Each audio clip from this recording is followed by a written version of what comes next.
एक बार भगवान गौतम बुद्ध अपने शिष्यों के साथ किसी पर्वतीय स्थल पर ठहरे थे। शाम के समय वह अपने एक शिष्य के साथ भ्रमण के लिए निकले। दोनों प्रकृति के मोहक दृश्य का आनंद ले रहे थे। विशाल और मजबूत चट्टान को देख शिष्य के भीतर उत्सुकता जगी। उसने पूछा, इन चट्टानों में तो किसी का शासन नहीं होगा, क्योंकि ये अटल, अविचल और कठोर हैं। शिष्य की बात सुनकर बुद्ध बोले कि नहीं, इन शक्तिशाली चट्टानों पर भी किसी का शासन है। लोहे के प्रहार से इन चट्टानों के भी टुकड़े टुकड़े हो जाते हैं। इस पर शिष्य बोला, तब तो लोहा सर्वशक्तिशाली हुआ। बुद्ध मुस्कुराए और बोले, नहीं, अग्नि अपने ताप से लोहे का रूप परिवर्तित कर सकती है।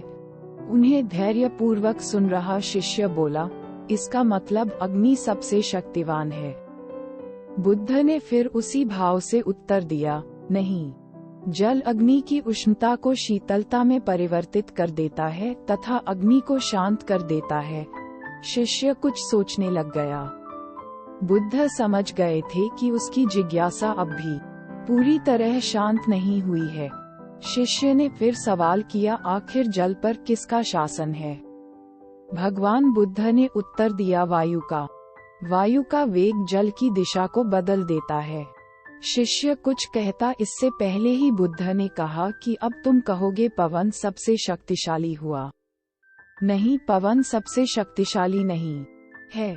सबसे शक्तिशाली है मनुष्य की संकल्प शक्ति, क्योंकि इसी से पृथ्वी, जल, वायु, अग्नि इत्यादि को नियंत्रित किया जा सकता है। जीवन में कोई भी महत्वपूर्ण कार्य संकल्प शक्ति के बगैर असंभव है, इसलिए अपने भीतर संकल्प शक्ति का विकास करो। धन्यवाद।